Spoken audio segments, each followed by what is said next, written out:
Hello, welcome to Max on Drums. Today we're going to be looking at how to hold the drumstick. Quite important really with drumming. You'll be surprised how many people don't hold the sticks correctly.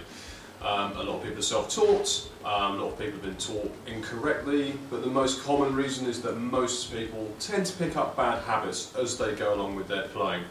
So I'm purposely put this on my website because when I have students of mine who continue to play and develop, I watch their bad habits come and go as they play. Now, if they forget how to hold their sticks properly, they can always check this video whenever they want. If they're unsure, they can always check. And for my new students as well, when they first start, after their first lesson, which is what I normally include in the first lesson with them, depending on their age, they will know how to hold the stick as well, and they can get reminded by the video. So it's pretty good reasons all round. So, okay, how do we hold the drumstick? Well, before we start, there's three main grips that drummers use. I use one called matched grip. Matched grip means that both hands are holding the stick in the same way. The posture generally looks something like that, but we'll cover this in more detail later.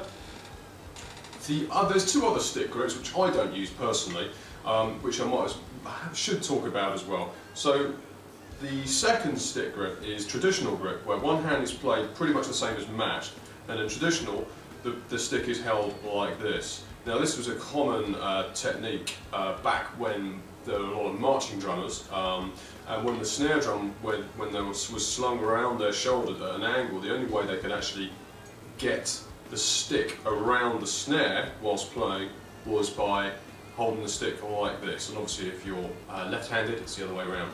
The third grip is French timpani grip, which is where you basically play your hands close together and you use your fingers to bounce the stick across your thumb. So that's the third stick grip style. But we're going to be covering matched grip, which in my opinion is the easiest to pick up, and for most styles of music, the best all round. But again, that's my opinion. Leave comments if you think otherwise. Great, so let's have a look at, let's look in more detail how we hold the stick. And this is how we hold the stick. So if you're holding both sticks in your hand at the moment, just pop one down. If you're right-handed, put your right hand in front of you like this, and if you're left-handed, it's the opposite way round. All you need to do is take the stick in your other hand, okay, and what we want to do is we want to drop the stick on the second pad of our index finger here, okay. Drop the stick there, and then we wrap the finger round, and then the thumb comes down, okay, and the thumb wants to be pushing into the second pad of this finger, okay, like that. It shouldn't be too tight. If it's too tight, you're going to injure yourself if you play too much like that, and if it's too loose, you risk dropping the stick. And then the back three fingers, for now, all we do is we wrap the back three fingers around the stick, and then we just twist our hand round so that when we play, our palm is facing the ground. And that is how we hold the drumstick. Let's look at that, and let's have a look at a couple more bits before we end this lesson.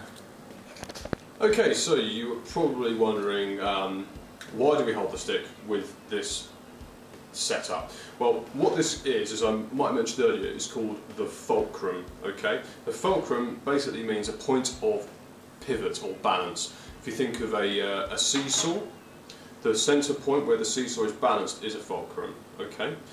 With the drumstick, we want to create a fulcrum as well, and when we get to, the reason why is when we get to later techniques, we want to learn how to bounce the stick. We need to let the stick physically bounce in our hands when we play.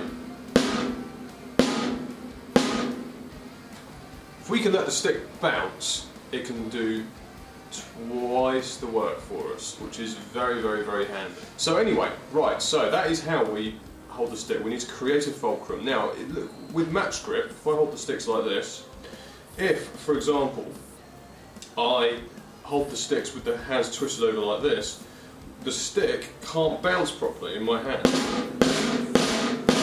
Now, if I twist my grip over, just so the palms are both facing the ground, suddenly the stick is able to bounce, and then we can create a nice bounce stroke, which is what we're going to be doing in in later lessons. So that's pretty much the end of the lesson now. So let's just recap everything we've done today. Okay, so there's three major grips. You've got traditional grip, French timpani grip, and mash grip, which is what we're going to be using. How do we hold the drumstick? Well, remember, we palm out, second pad index finger, second pad on the thumb. We drop the stick onto this point here, wrap the fingers round, thumb pushes down onto this point here, which is the second pad on your index finger. In terms of how far up and down the stick you hold it, that's really something I need to help you out with in lesson, because it depends on the size of your hand. Okay, so then the three fingers here, we wrap around the stick, and then we bring the stick round, palm facing the ground. And remember, we want the palm to face the ground so the stick can bounce in our hand correctly. Okay, so that is pretty much the lesson done. So thank you for visiting Max on Drums, and stay tuned for more videos.